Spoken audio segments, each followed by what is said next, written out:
Joining us on Charter Local Edition, I'm Brad Pomerance. We are coming to you from the National Association of Counties Convention in Long Beach. We are joined today by Greg Cox.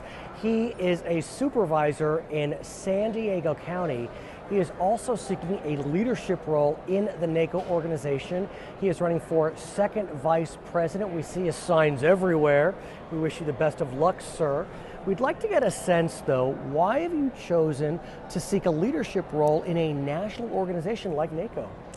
Well, I've had a chance to serve on the NACo board for about 6 years. In fact, I co-chaired a committee that looked at restructuring the way that the national organization was convened, and we made some major changes that allowed for more participation on the part of more counties.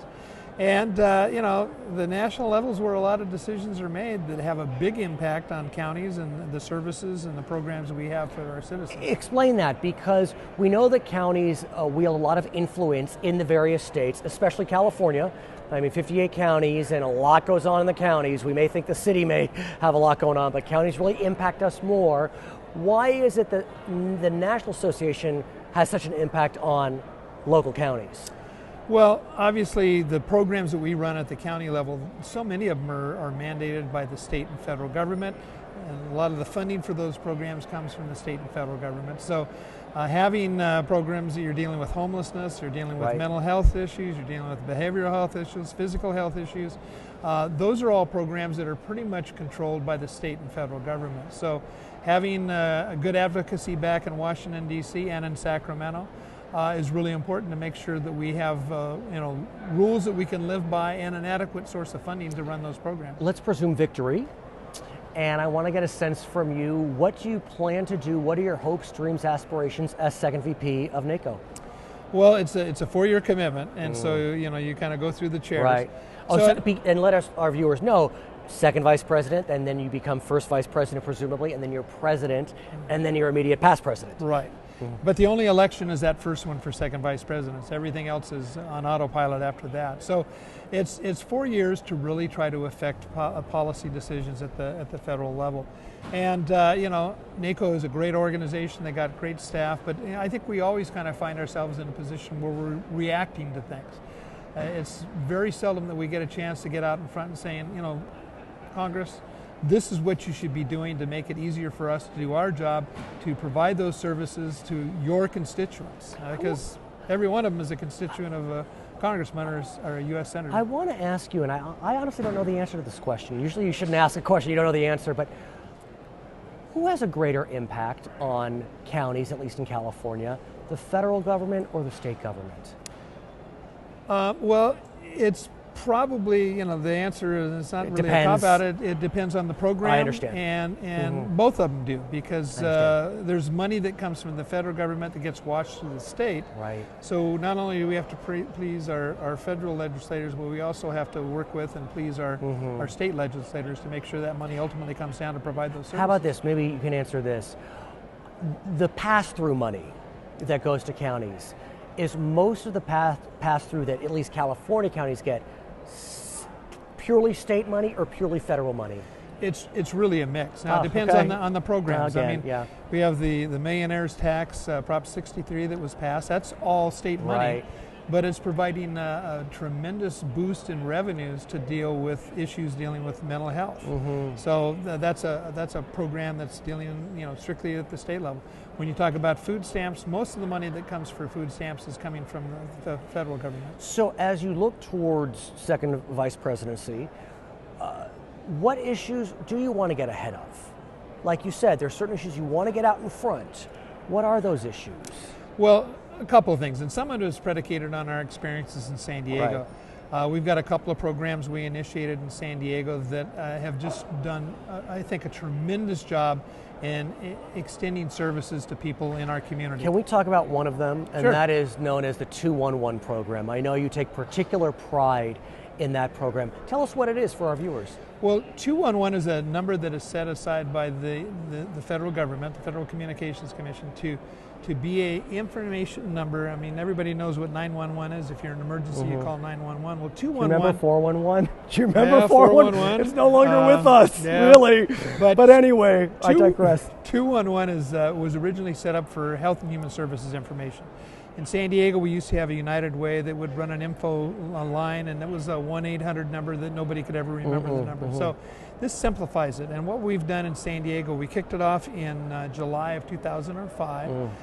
It's one simple number for people to call, and they would be, directed to different health and human service programs. It was, probably private or public. Yes. Private or public. And they get 130, 140,000 calls a year.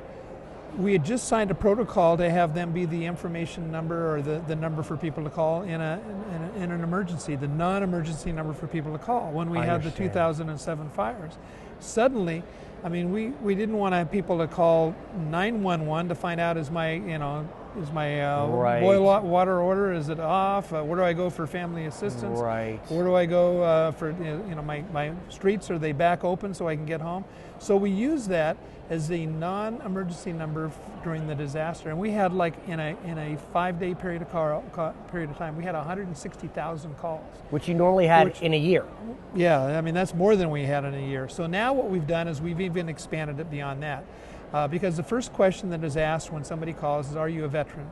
If they are a veteran, they go over to a cadre of people, and we've got people from the Department of Veterans Affairs, other veteran service organizations that will handle their calls, because let's face it, they can talk kind of a foreign language, and sometimes they're a little embarrassed to talk to somebody, explaining what their situations are. The second question asked is, what zip code do you live in? The reason that's important is it provides some information which could be provided back to a city or the unincorporated of the county on a daily, weekly, monthly basis on what are the unmet needs in your communities.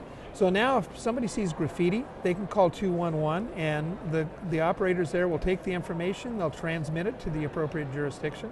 If they need help with the behavioral health services, they'll take that information, give them the contact to call. If they don't have medical insurance, they will not only let them know about Obamacare and what they can do, but they'll set them up with an appointment. And on food stamps, they can actually take an application from them and transmit it to an eligibility worker, and within 24 to 48 hours, that person can be, if they qualify, they can be made eligible for food stamps. Can I ask you more about veterans? I learned recently that in San Diego County in 2016, veterans homelessness is down 16%.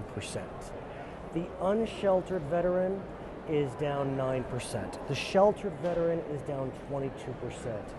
What are you doing right, sir?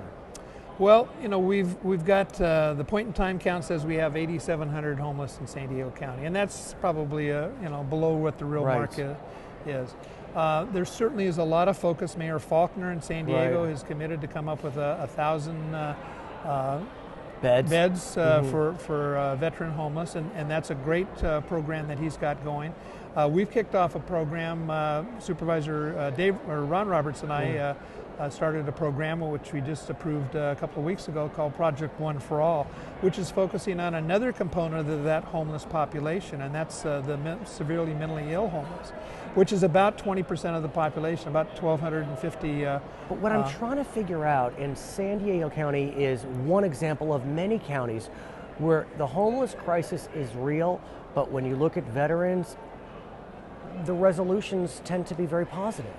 Well, that is one of the bright spots. Right. One of the sad parts is that we're actually seeing an increase in the number of homeless in San Diego. Right, that because we know. It's kind of right. It's a beautiful place, and people will flock there for the weather. So it kind of brings a lot of people in.